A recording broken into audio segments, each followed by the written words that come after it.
Assalamualaikum bapak-bapak dan ibu-ibu karyo sekalian. Di Iguala, Guerrero, Meksiko itu jarang banget kerasa sejuk suasananya. Biasanya yang ada itu cuman terik matahari yang bisa ngebakar kulit, dibarengi sama hawa serem faksi kriminal di jalanan. Di kota ini hukuman itu nggak dijalanin di pengadilan, tapi di gang-gang sempit. Taulah ya maksudnya apa? Di tengah kekacauan itu ada satu nama yang kalau disebutin akan bikin siapapun pemilik toko Madura di sana jadi tutup. Namanya Anabel Lucero Flores. Dia adalah otak, otot, sekaligus malaikat maut bagi organisasi kriminal La Bandera. Kelompok ini adalah pecahan dari kartel Guerreros Unidos. Anabel ini megang jabatan yang bikin ngeri, kepala kelompok penghabis bayaran atau Pak Karyo. Untuk bertahan hidup di dunia yang isinya itu laki-laki berotot sadis, kalian harus jadi 2 kali lebih sadis daripada mereka. Dan Anabel ngebuktiin itu. Dia nggak cuma merintah dari balik layar, dia turun langsung ke lapangan, megang pisau, megang senapan, dan mastiin musuhnya itu bener-bener lenyap. Pada November 2022, di sebuah rumah di Iguala, Anabel sedang bersiap untuk ngelakuin aksinya pakai sajam. Di samping Anabel ini ada 2 laki-laki. Mereka itu adalah anak buah didikan Anabel yang udah kehilangan rasa kemanusiaannya. Di lantai rumah itu ada 2 pria yang kondisinya udah babak belur. Mereka adalah anggota dari kartel rival yang sialnya itu mereka masuk ke wilayah La Bandera. Tentu aja kegiatan itu dimulai dengan interogasi. Lalu rumah itu berubah jadi ruang penghabisan. Tanpa ampun, mereka mulai ngehajar, menebas berkali-kali. Anabel berdiri di sana, ngeliatin adegan itu sambil nyontohin ke anak buahnya tanpa ada rasa ragu sedikit pun. Mereka nggak cuma mau ngabisin, mereka ini mau ngirim pesan. Dan cara paling efektif buat ngirim pesan itu ya direkam. Video itu direkam dengan presisi yang mengerikan, nunjukin setiap pengklekan sebagai bukti kalau La Bandera ini nggak pernah main-main sama siapapun yang berani nyenggol mereka.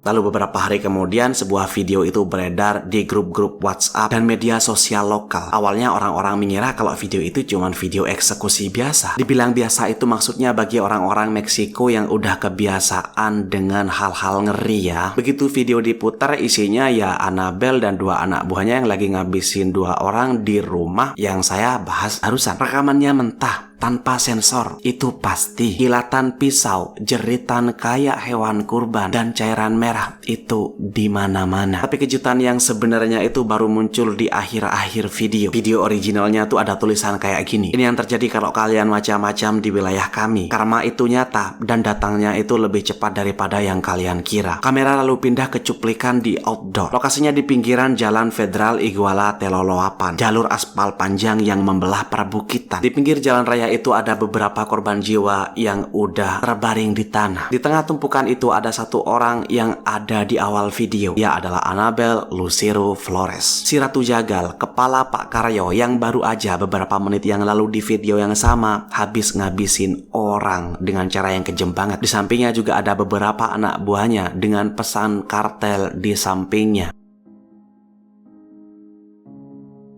Di Meksiko, pesan narko itu bukan cuma coret-coretan biasa. Itu adalah koran digitalnya dunia kriminal. Di atas selembar karton atau kain yang ditaruh di atas korban Anabel ini, ditulis sebuah pesan yang ditulis pakai spidol hitam besar-besar. Dengan tata bahasa yang berantakan tapi maknanya itu jelas banget. Kartel rival yang kemungkinan besar adalah Los Tlacos, musuh bebuyutan La Bandera, pengen ngasih tahu ke seluruh penjuru kota kalau Iguala itu udah punya bos baru. Pesan di akhir video itu bertuliskan, Anabel dan anak buahnya udah dapat balas. Ini adalah peringatan bagi siapapun yang ngerasa aman di bawah La Bandera. Kami tahu siapa kalian. Kami tahu di mana kalian tinggal. Karemi, Carlos, dan semua kolaborator dari Anabel. Kalian adalah target berikutnya. Gak akan ada tempat untuk sembunyi. Penemuan mayat di pinggiran jalan Iguala itu bikin kepolisian ini langsung geger. Garis polisi dipasang panjang, ngeblokir salah satu jalan utama. Para detektif dan tim forensik yang datang ke TKP itu cuma bisa geleng-geleng kepala sambil masukin sisa Anabel dan anak-anak buahnya ini ke dalam kantong plastik hitam. Mereka udah sering lihat kayak gini, tapi skenario yang satu ini bener-bener rapi dan terencana. Kartel rival ini sengaja nunggu Anabel ngabisin orang, ngerekam aksinya, lalu menangkap Anabel dan timnya. Dan mereka dengan cara yang sama, bahkan lebih sadis, lalu ngegabungin semua video itu jadi rekaman film pendek yang disebarluasin ke publik pada hari Sabtunya.